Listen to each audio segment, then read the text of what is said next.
sinister supernatural horror, today's book review is for you. Full disclosure here, I received a copy of Grace by A.M. Shine for the purposes of providing a review, which I did back on my blog over in February.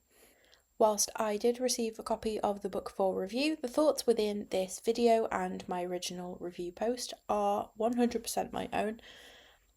I just thought I had best share that here, so there is full disclosure as to where this review came from. But I would like to stress I am as honest as I can be in my reviews. Obviously, if things weren't working out, I would probably make an agreement not to review said book. But that wasn't a concern here for Grace. I really enjoyed this very sinister, supernatural type storyline that's set on a very remote island off the coast of Western Island, I believed. Now, I'm probably going to absolutely crucify the pronunciation of this island name, but I believe it's something like Croaghnakeela. And it's a very small, isolated community that lives on this island. And the protagonist goes after learning about the death of one of her parents. Obviously, the story snowballs from there, but I don't want to give too much away in this review video because I don't want to spoil you looking at this book for yourself. Before I get into my thoughts on this particular book though, let's take a look at some of the details. I'll read you the synopsis and then we can get into my thoughts in earnest. A haunting, atmospheric, modern Gothic horror tale based on traditional Irish mythology, from the author of smash hits The Watchers. Ancient evil is awakened on a lonely isle off the coast of Ireland. To learn the truth, would you descend into hell?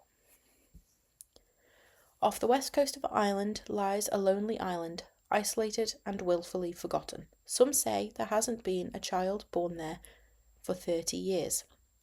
Others speak of strange deaths there, decades ago. But no one really knows what happened. Locals believe the dark times are behind them. They are mistaken.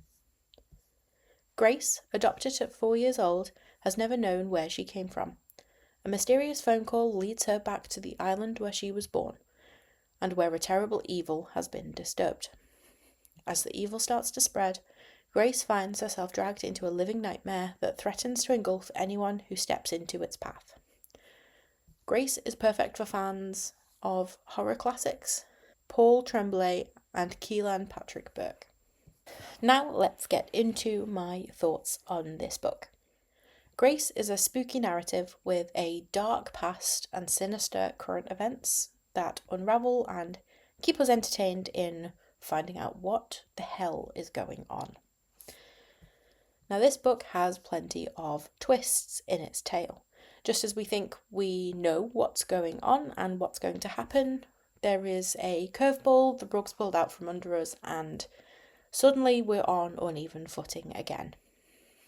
Now, I loved the way this book incorporates superstition and Irish mythology into what is maybe a traditionally kind of horror thriller type storyline, and that makes this book really interesting. These elements, combined with the way the book has been written, incorporates a lot of tension and basically has us binge reading the pages because we need to find out what's happening next. I found myself picking up this book for quite long stints, and I was very easily absorbed with this book. I read it very quickly. Deadline aside for this particular blog tour, I was actively choosing to pick this up and absolutely fly through it. The reason I picked up this book is because I was intrigued how the incorporation of Irish mythology was going to work with a horror storyline.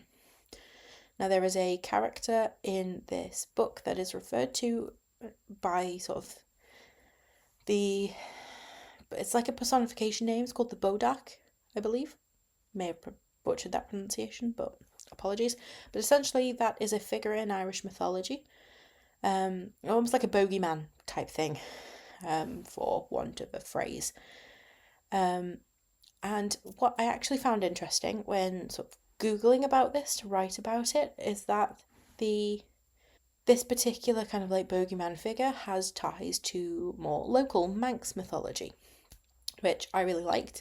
It's probably something I'm going to try and lean into reading a little bit more of because I'm interested to see how these things come together.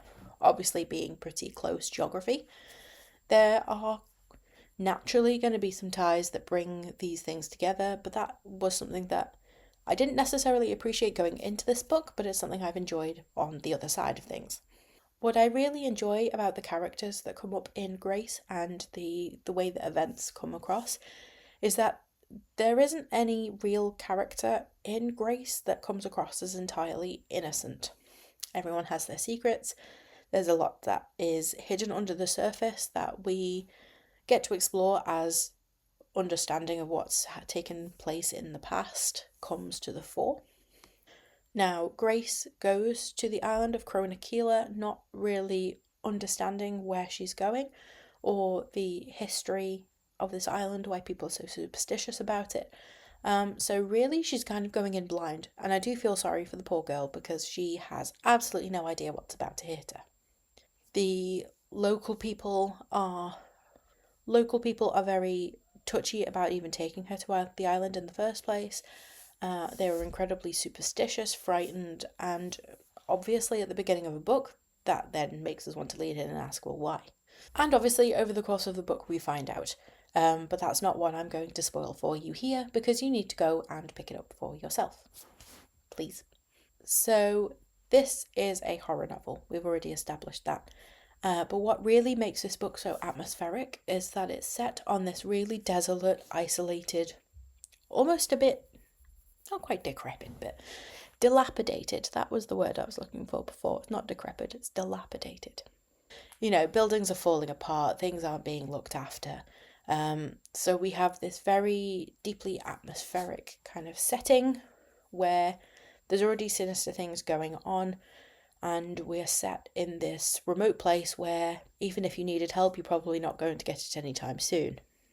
What I also liked and found really easy to kind of imagine with this book is that it sounds like it has quite similar topography to the island where I live. So, all in all, I found it really easy to kind of envision this place in my mind's eye. I know how dark and miserable it is here, in come winter. But obviously, being stuck off the coast of another island, very similar, but obviously much less well connected than here. Like, it isn't too much of a stretch of the imagination to be able to kind of put all these pieces together, and it lends to this overall very dark, dingy, dire almost setting. So overall, the atmosphere of this book lends itself well to the plot. They work really well together to create this tension and this atmosphere.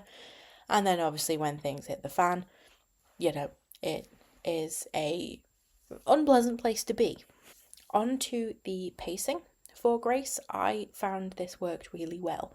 There are constantly kind of events going on that keep driving on the narrative, but there isn't any compromise, I suppose, in terms of the world building, for argument's sake, or kind of setting the tone of the book, the atmosphere, exploring the history that's taken place on this island, which is relevant to the storyline. It all worked really well, it ties together very well. So this is quite a fast-paced read, but we're not losing out on some of that background detail that is very relevant to the current storyline. And the other thing to bear in mind is this book is only over 300 pages, so in terms of size, it's not too chunky, and I would say it's pretty manageable for most people to have a stab at, especially if you like horror and your fast-paced kind of action. This page count will absolutely fly by, just as it did for me. So you've probably already gathered from this kind of review and collection of my thoughts that this book is perfect for any kind of horror fan. Even if you like your thrillers on the darker side, I would also say Grace is ideal for you. It's pretty quick with the pacing and kind of events and the constant action taking place. And if you like your book to have you constantly asking questions about what the heck is going on and trying to go and figure that out, then Grace is perfect for you. I hope you've enjoyed today's pretty quick review, all things considered, but I hope it gives you a flavour of Grace and what the book is like, so you can go and take a look for yourself. Have you read it or anything like it? Let me know in the comments.